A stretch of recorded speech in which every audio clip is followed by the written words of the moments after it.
Hi, I'm Laurie Matthews. I'm one of the Family Partnership sponsor teachers, and I love to teach writing to students of all ages. My passion is teaching students how to confidently express their thoughts. And I have some strong opinions about that, but I also have some phenomenal curriculum that I've been trained in that I've used over the years.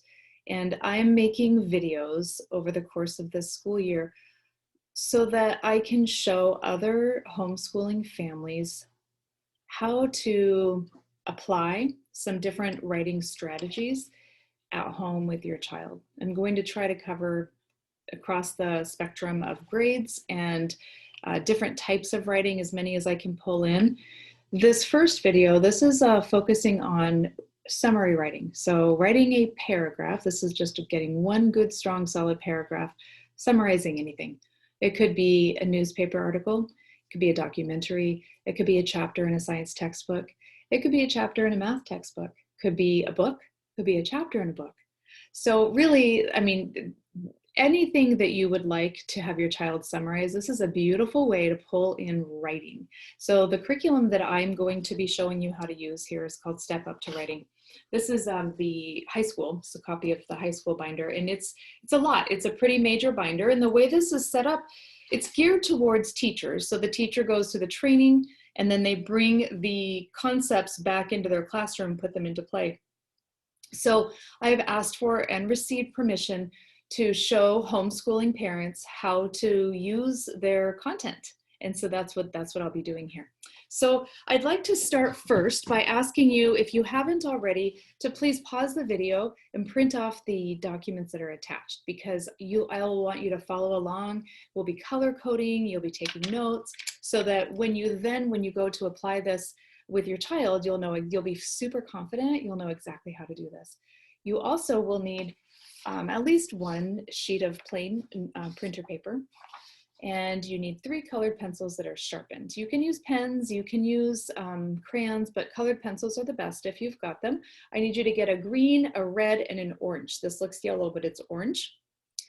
All right, so go ahead and pause the video and gather what you need. Oh, also a pencil. You'll need a pencil to take notes as well. All right, we're going to start this lesson with 2 examples. So I'm going to show you 2 examples of 8th graders, one being my son, one being my niece, that occurred in January of last school year. So they're both freshmen in high school this year. Now my son, he has been doing summary paragraphs, summary writing since he was 9. That's the earliest one I could find for him, so I know he was 9. And my niece, I had not taught her that, but she did express to me right around Christmas break time that she had been taking other classes, and she had been asked to do summary writing, summary paragraphs, and she really didn't understand what that meant. And we had an opportunity to just focus on whatever she wanted me to focus on with her during our writing time last year in January. And so she said, please teach me this whole summary writing thing. So what I'd like to do first, I'd like to just show you what my niece produced and also what my son produced. And the reason I want to show you both is that they're both very skilled writers. They both have a lot to say. They're both very interesting kids to listen to, and it's really fun to have them in a class together. But the reason that I'm showing you this mostly is so that you can see the incredible difference that occurs with the exact same piece of information. And I noticed this when I was teaching 7th grade language arts. I could have a class of 30 plus students, and we could all be summarizing the exact same thing, and I would get 30 very different pieces of writing. So I think that's the neatest thing, because like I always love to tell people, that I truly believe that a child's writing is a window into their soul, is a gift that they're giving us. And I just love to honor it. And the more we honor it, the more writing that they are going to be willing to do for us.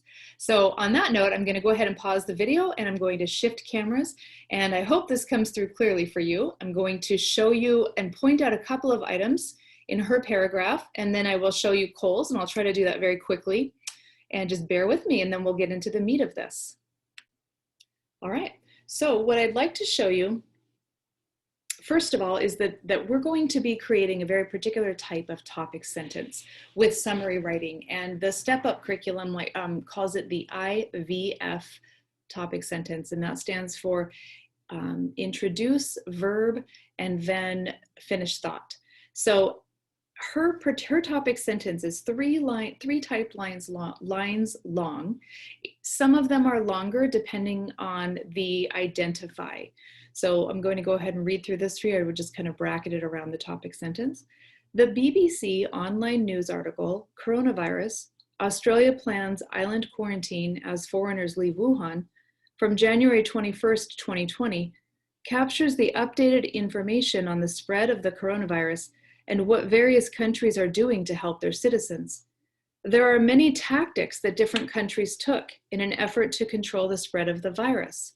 I'd like to stop very quick and point out to you that this was how she consolidated substantial lists of information of what different countries are doing. So this is how she consolidated that in just a beautiful way. Most countries quarantined their evacuees in airports or hospitals after their retreat from Wuhan. However, Australia sent their evacuees to a remote, faraway place. This requirement sent questions and concerns through the country about why these poor people, many of whom are women and children, have to be sent so far away. Here we have a nice transition that she pulled in. Along with this information, the article illustrates how rapidly the cases and deaths have gone up over a short amount of time, with two separate visuals. So here she made sure to make it very clear that this article had some good visuals in it. One is a line graph that presents a rapid increase over the course of a few days, and the other is a map that shows the distance the disease has spread over China. The coronavirus originated in Wuhan, China, and as of the date of this article, has increased to more than 3,500 cases in the Hubei province. Other countries are taking extreme caution not to let the sickness spread to them. And the World Health Organization is sending experts to China to stop the virus from spreading. You probably noticed as we were reading that there's no opinion in here, and there should not be an opinion in summary writing. And there is also no conclusion sentence, so it's not necessary to include a conclusion sentence. If your child wants to, that's fine, but they don't need to, because when we're summarizing, we're simply stating the facts in nicely developed sentences. Okay, and now I'm going to show you an example that my son wrote. Go ahead and cover up the mama comments here. Okay, his is not double spaced, and so I'm very sorry, it might be a little trickier to read. The BBC online news article, Coronavirus, Australia plans island quarantine as foreigners leave Wuhan, from January 27th, 2020, captures the updated information on the spread of coronavirus and what other countries are doing to help their citizens. So I believe that they decided on this topic sentence together. They each have the exact same topic sentence. British Airways, as well as other big travel companies, have suspended flights to Wuhan in an effort to stop the spread. In addition, IKEA shut down half of its stores in China to control the disease. Even with so many precautions, the death toll has risen to 132. And there are as many cases as 6,000 as of right now, according to a graph included in the report. The origin of this virus started from illegally traded wildlife at a seafood market in Wuhan. If contracted, expected side effects include severe respiratory infection, nasal congestion, achy bones, and in severe cases, death. More than 600 Australian evacuees are set to be flown from Wuhan to Christmas Island for quarantine before they can go back home. Citizens have been questioning this decision because of the ongoing bad reputation of the island and the distance the Australian evacuees will be from their families. Christmas Island is 2,000 miles away from Australia. A graph depicting the growth of the virus shows how fast it is spreading and justifies why other countries, such as the US, Japan, UK, South Korea, and France, have been rushing to get their citizens out of China with newly hatched plans and ideas. All right, so the next thing that I want to point out to you, let's see if I can find it very quickly here, is going to be the next thing that we're jumping into, which is how do we get our child to create this type of a topic sentence and this type of writing? And this is what this curriculum is going to take us through. This is called the burrito fold. And in the burrito fold, this is where we break down and we help our child come up with a really nice topic sentence that captures everything. Like, I didn't mean to say captures, that's the verb he used here, but that encompasses everything, or at least the main aspects of whatever it is that they are summarizing. And then we have them create a fact outline. And we ask them to make their fact outline not complete sentences, but just a couple of words or a phrase. And then to try to turn each one into its own sentence or two in order. So that takes us now to talking about how do we get this going? All right, so the first thing that we want to do with our child is take this plain sheet of notebook paper and we want to do a special burrito fold. So if you're not familiar with the terminology of paper folds, I'll share this with you. This is an important thing for you to know. This is a hamburger fold. This is a hot dog fold. And then where we take a paper and we turn it into essentially a brochure, and so we're creating even thirds, that is a burrito fold. So go ahead and make your burrito fold, crease it. Does not have to be perfect. We're just trying to create 3 columns here. And then open it up. Once it's open, go ahead and run your pencil down the lines so that they're very clearly defined.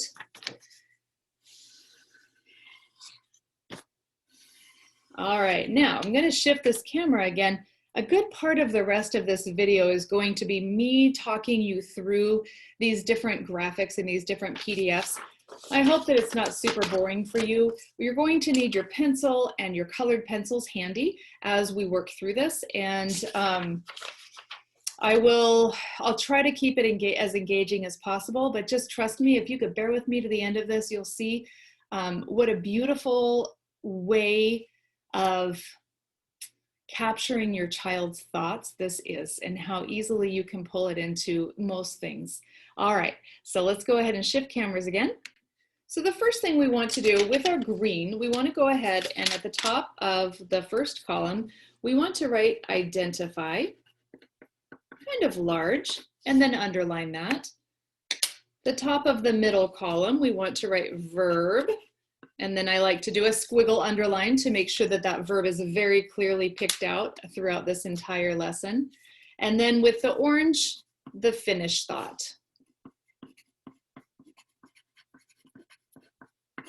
All right, now I'm going to, now that we understand that we've got this burrito fold set up, I am now going to show you the first paper that's in the PDFs that you printed off.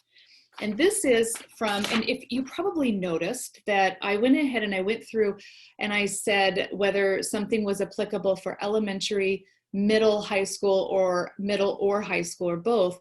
I did that so that depending on the ages that you're using this with, it'll be easier for you to decide what you want to save, what you might want to make copies of to use with your child. I'm going to do the bulk of the teaching through the elementary of lessons with us. That is just because it makes sense just to do it that way, but you have beautiful examples also of each different age range. And let's see, what else did I want to say here?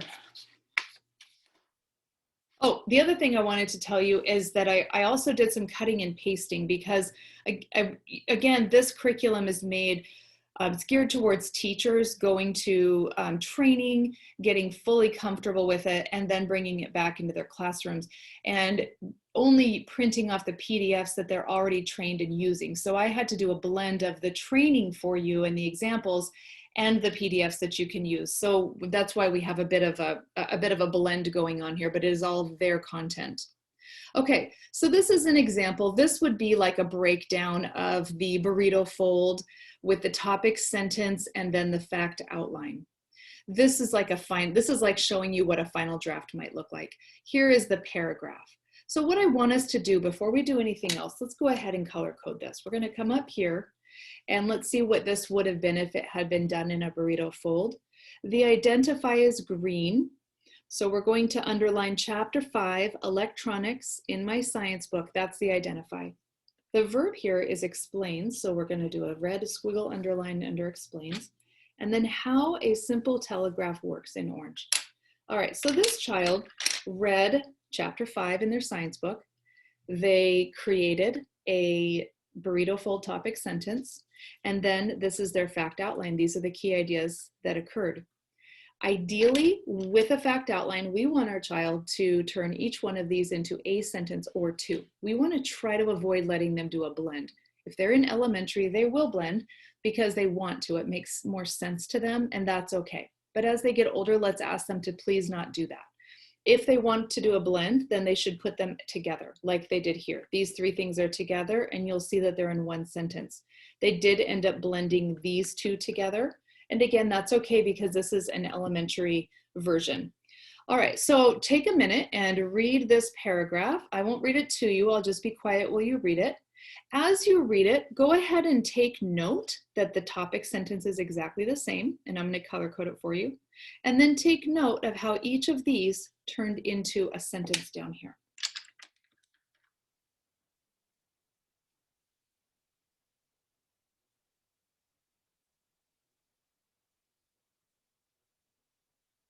Okay, now, when you are doing this lesson with your child, because I am modeling for you how you'll do this, if you choose to use this particular example with them, you will actually read through it with them, and you'll color code and you'll talk about the different parts of that. But you wouldn't do this until you're done with the burrito fold with them. All right, so, but I am showing you the kind of the end result to help you understand where we're going. And the next thing that I'm going to show you is a nice breakdown. This is the second document. And on the left, you'll see that we have a nice list of summary verbs that are appropriate for, again, an elementary level. This is the IVF summary topic sentence, identify verb, finish thought. And then we have several examples here. So if this was a burrito fold, you can see that, then this would be the topic sentence that it creates. If this was a different burrito fold, this would be the topic sentence it creates. And then here's another example. And so you would go through this with your child, and you would color code each part of them, because you want to do this multiple times so that you get it at you make very clear the concept that this topic sentence, and it's not the whole paragraph, just the topic sentence, has these three parts to it.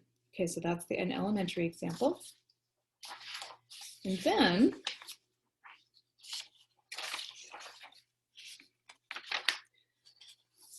we have some other really nice elementary examples here. I'm not going to go over these with you, but when you use this with your child, and I would probably go over these particular examples also with a middle schooler, when you go over these with your child, make sure that you point out to them that this would be the example, this would be the fact outline. And so we would say, okay, here is our topic sentence. So what is the identify? And we have our child with the colored pencils. Our child would identify the different parts of the topic sentence. So we would say, okay, this is the identify, and here's the verb, and here's the finished thought. Okay, so that's the topic sentence. Here's the fact outline. Now this topic sentence is right here in the paragraph. Let's look and see how everything in the fact outline turned into sentences in the paragraph. So you would read through that with them. You would do that with each of these examples. All right, now we are going to move into the middle and high school. With the middle and high school students, you know, I'd probably do this with a sixth grader too. They're technically middle schoolers. With a middle and high school student, you're going to want to maybe start with an example of a piece of summary writing, and then you're going to want to show them the burrito fold. And then you jump right into this point, and you're going to say, okay, when we just talking about the identify here, and you're going to want to color code this. This is green. This is the identify. It's okay to identify something by saying the book. It would be much better to use the title of the book. But the best and what we are aiming for, and as a parent, what you need to tell your child, this is what I'm expecting from you, is that you will include the title of the book and the author's name. If we are summarizing a film, it's okay, you know, that's okay, this is better, but really it's better to say the movie and then the title of the movie. If, just let me try to get this a little clearer for you. If we're talking about an article, it's okay to say this article. It's better to have the title of the article, but it's really the best to say the title of the article, where it's from, include the publication name, and then the date that it was published. Okay. Then we have some good options that we can go over with them and imitate. Now, one of the things that I'd like to point out, if you go ahead and grab the next page, so this is the one that I've numbered, number 6, this gives you a good reference to look at with your child. And you would want to pull this in like a mini lesson, and maybe even prior to teaching them about summary writing. You could talk with them about how do we correctly identify titles of items. And so whether we underline it or if we're handwriting, or put it in italics if we're typing, and whether we put it in quotation marks. How do we identify that something is a title? Step Up has a pretty creative way to show your child how to remember this, and I think this is really neat. I'm not going to read through it, but I'll just tell you in general. It says, when you write a summary, you can use under the arm and file folder strategies to help you remember what to do. So if you think about, if you would typically carry something under your arm, like it's kind of heavy, maybe it has some heft to it, then most likely that's a main thing, and it would be something that we would want to underline if we're handwriting, or use italics if we're typing. But if it's something small and thin, like a piece of paper that we could probably slide into a file folder, then that's most likely a smaller item, as in it would be like a sub item, and it would be something that we would put quotation marks around the title. So this would be a great opportunity for you to teach this to your child. And most likely, if you have a good language arts curriculum already, there's a component or a section in there of this. So open up to that and then use this as well as an additional source. If you don't have a language arts curriculum that includes a grammar component, you reach out to me and I'll help you find a good grammar curriculum that will be a good source for you. A good resource, excuse me, for me. So I'm going to set this aside. I will not come back to it, but you have this now, and this is something that you maybe want to put this in a plastic sleeve and hold on to for future reference. Okay. So this is where we would talk through this with our child. These are just different identifiers. And then we move down to the verb. Okay, and the verb, we're going to color code that. This is the second part of the burrito fold topic sentence. And the next page that you have is a great list of verbs. This would be another thing that you would want to put in a sleeve, most likely. So we have a verb list for beginners. So struggling writers, possibly. But maybe if we have a writer who's struggling getting their words on paper, but they're certainly not struggling getting their creative ideas out there, maybe we want to nudge them to this. And if they're in middle school and high school, we definitely want to try to nudge them towards these words at any rate. So this would be a great list to pull verbs from. There are going to be some in here that your child doesn't know what they mean. One thing that I've liked to do over the years when I pull this list out and I talk through them, I will ask them to read through it quietly to themselves. And if there's one that they simply don't understand, I will define it for them. And then I will use it in a sentence appropriately. And then I'll ask them to use it in a sentence appropriately. And then they've got it. And then we move on. So I'll just ask them to go through and put a couple of tick marks by ones that they just really aren't quite sure about. And then they have the whole list. When you're creating the burrito fold topic sentence, you definitely want to have, or I shouldn't say burrito fold topic sentence, the IVF topic sentence with the burrito fold, you definitely want to have this list out so that they can look at it and be thinking as they're doing this. Okay, so I'm going to set this aside and come back to it in a second. So that's the verb. And then the last part of this type of topic sentence is the finished thought. Okay, so when we're talking about the finished thought, really what we want to hone in on here is, what is the big concept? What is the main thing that this item that I am summarizing is trying to get across to me? Okay, now what's really important is that we're just talking about the big concept and not small details. Those small details, those facts, those are going to go into the paragraph. So remind your student of that don't worry, you get to include those, but they're going to go in your summary paragraph. All right, so now we're going to shift, and I want to keep this out in front of us as I look at some examples with you. So we're going to move to the next middle school / high school example, and this is one where we want to go through very explicitly with our child. All right, so this is our pretend burrito fold topic sentence. So the long goodbye, Newsweek, October 2, 1995, the verb is shows, and then the finished thought, how the family of former President Ronald Reagan pulled together when he was stricken with Alzheimer's. Then we have our child rewrite it. So it gets written here, and then they rewrite it as one sentence. Now, one thing to keep in mind, when they're writing their identify does not cross the line. Their finished thought stays in this area, and then they put it all together as one topic sentence. Below that then, once they've written that, they will write fact outline, and they will underline it. I usually then ask them to do, depending on their age or whatever it is that they're summarizing, 4, 5, 6 different tick marks. And I ask them to go through and pull out, usually if it's something that we're reading and we haven't read it yet, we want to read it like 2 times before we go through and pull out the key ideas. If it's a novel, maybe each key idea would be the main point of each chapter. That would be totally fine. If it is a chapter of a book, then they're probably only going to have maybe 4 fact things that they want to pull out, 4 key ideas from that chapter, or 4 main events that occur in that chapter. If it is a documentary, there's probably going to be more things. And so you would want to watch it, and maybe after you're about 10 minutes in, stop and say, okay, what are some main things that occurred? Where did the shifts occur? And maybe stop and fill this in together. Maybe together with your child, even if they're a high schooler, stop and discuss what you should write down.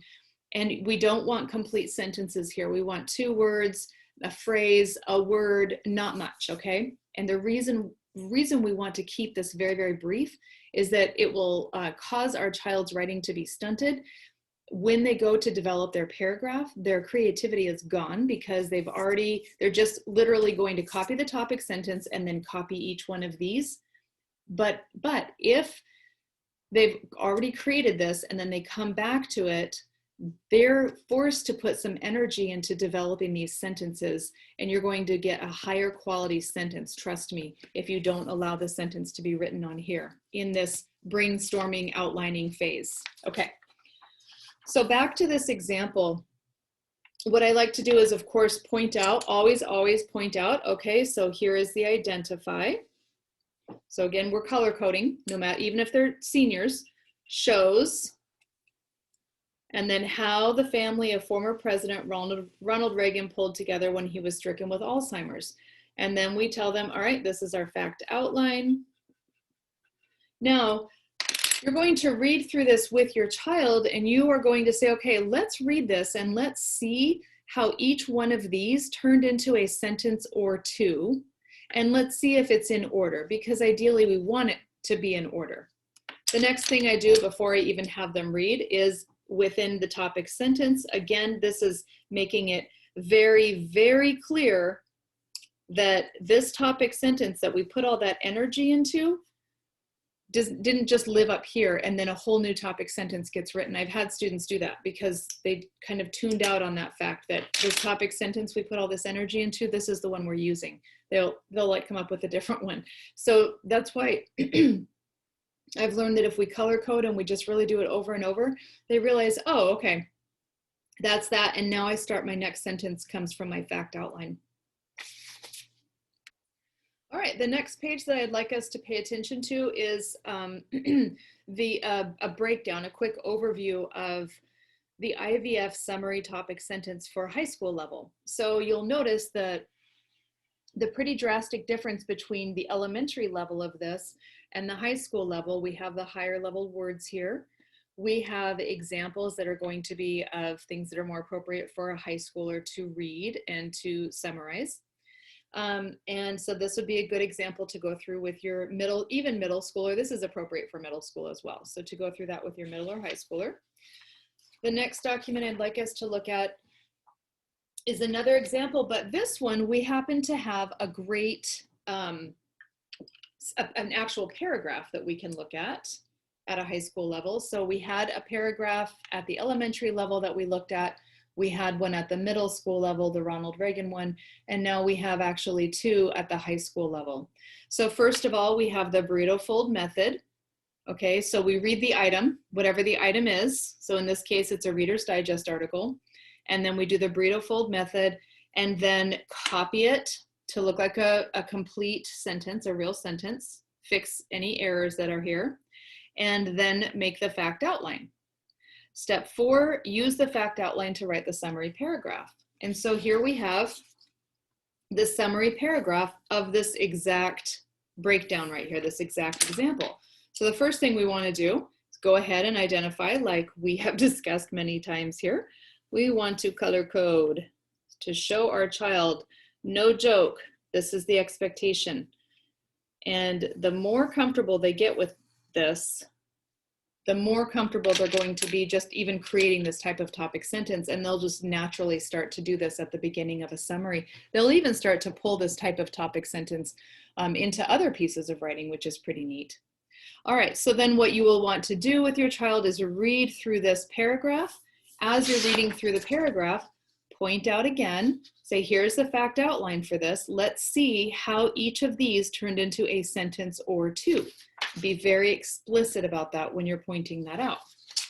Okay, and then you have another beautiful example about Dr. Martin Luther King, excuse me.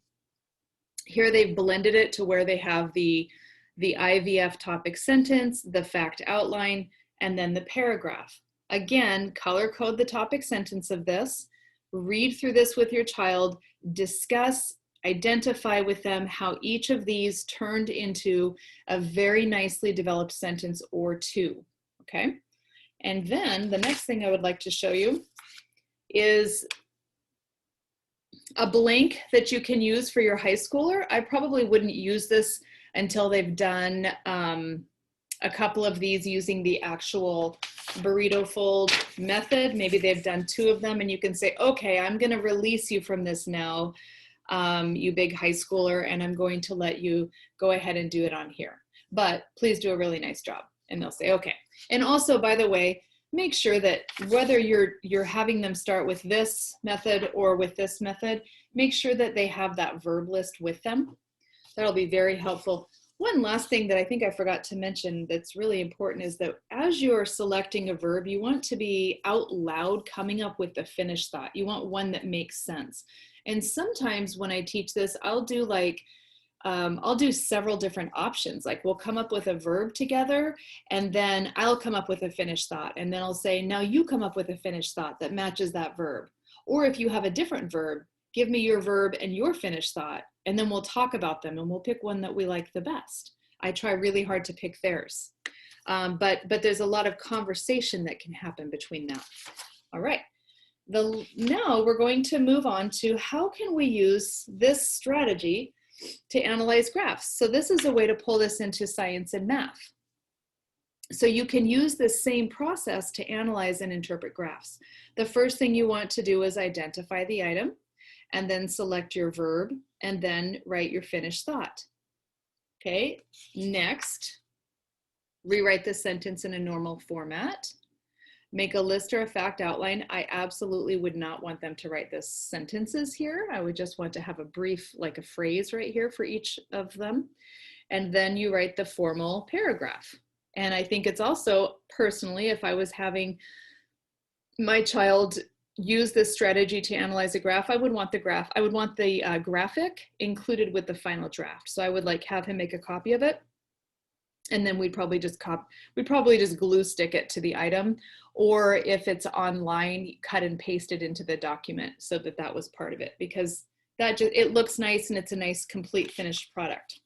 Okay, the next page that we have in our document, if we want to write about a science experiment, this is pretty neat. So, okay, same thing. We identify the lab, we use the verb, and then we have a finished thought. We have a fact outline. Again, we don't want complete sentences here. And then we copy our topic sentence, and then we turn each of these into a very engaging sentence or two. All right, so very creative way to pull this type of topic writing or this type of summary writing into science.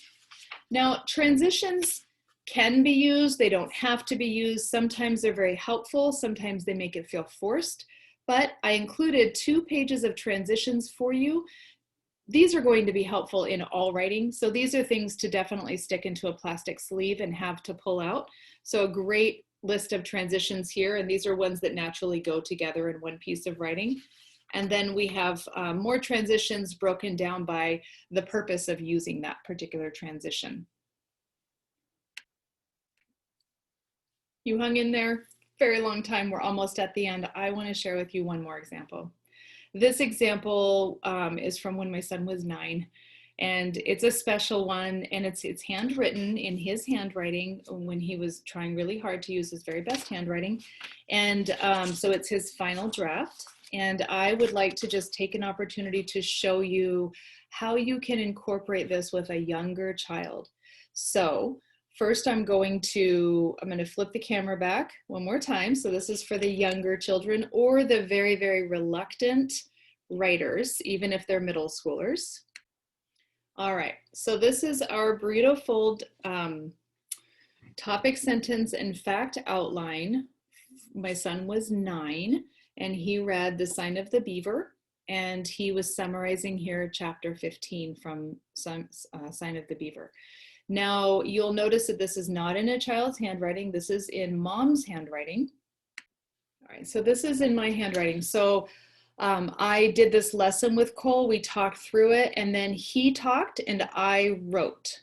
So we talked through, these are exactly the things that he came up with. This part specifically, these two together, I remember, so it was a long time ago, but I definitely remember that we worked on this one for a while. And then these are the things that he felt like were the most important aspects of that chapter. Then I handed him this and I said, okay, Cole, I want you to go sit down with this. This is your outline, and I want you to turn each one of these into a very interesting sentence or two. Show me what you've got. Okay, now what I'm going to show you next is Cole's final draft. This is the final draft after we got to the revision stage, okay? And I'm gonna read this to you. It's pretty precious. All right. Chapter 15 of Sign of the Beaver describes how Matt and Etienne worked together to save each other's lives from a bear that was attacking them. There was no dog, so there was no warning when all of a sudden a little furry snout popped out of the bushes. It was a bear cub. Then a bigger head popped out, and it was the mama bear. The mama bear came out of the bushes and growled at them.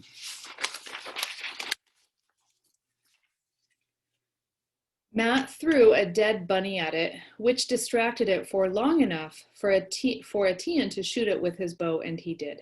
Then Matt learned that the squaws, which are the women, cut up the meat, not the men. Pretty cute. Totally in my child's voice. Totally his creativity. He wouldn't have been able to write that if he hadn't had that, the ideas generated through the conversation, and he probably wouldn't have been willing to write as much at that age, so I was the writer for him, and he was happy to do that. Then he sat down because he had a plan, and he sat down and he wrote this amazing thing, and of course we went through and we did some editing together. We focused really on revision, and I focused on helping him turn his really unique ideas into complete sentences, because at 9 they weren't yet, but he had a lot of really great ideas on there. And then what I read to you, what I showed you, was his final draft that he was very proud of. So why did I have my child write a summary at age 9 of a book he was reading? Well, because the curriculum that we were using, that many of you use, really only had basic recall questions for each book that we were reading. And I struggled with that. So I took a lot of time kind of creating activities, different writing things for my son, different visual things, just artsy things, anything that I could do to help him engage more with the story. He really liked doing this summary writing. Sometimes I would have him do like a writing where he did a compare and contrast. Sometimes I would have him write about a character. Sometimes I would have him write about a conflict. Sometimes I'd have him draw a story map. I mean, I just pulled in all sorts of things in addition to the basic questions that the curriculum gave me. So novel study is something that it's innate for most elementary teachers and middle school language arts teachers and high school English teachers. This is something that we do. This is part of what we're trained in doing, is to help students engage with novels. Homeschool curriculum, I've discovered, for some reason, some of it does a beautiful job of that and some of it does not. So we end up with a lot of books to read, but very little to do with those books. And so, you know, I think it's important to find the balance of what's right for our child. And maybe our child just wants to read and they don't want to have to stop and do a lot of things. So maybe you just pull in little activities as you go. So anyway, I just wanted to share that. That's an easy way to pull, like I've shown you many different options of pulling this into your curriculum. If you have hung in there this long, you're awesome. Thank you for giving me this kind of love. I appreciate it. And I hope you find this valuable. If you do find it valuable, let me know. My phone number and my email are on the Family Partnership website. So reach out to me. If there is a particular type of writing or anything related to writing that you would like me to do a video on, let me know that as well. Over the winter break, I plan on putting some energy into creating some more. I don't think any of them will be this long. This is probably the longest one.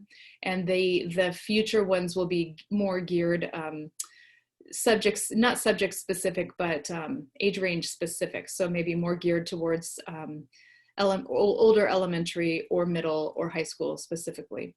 All right, well, with that, I am signing off. And again, thank you for taking the time to learn. And I hope you put this into play. And I would love, lastly, I would love to know if you do, how it works for you. Please share with me. I just love this stuff.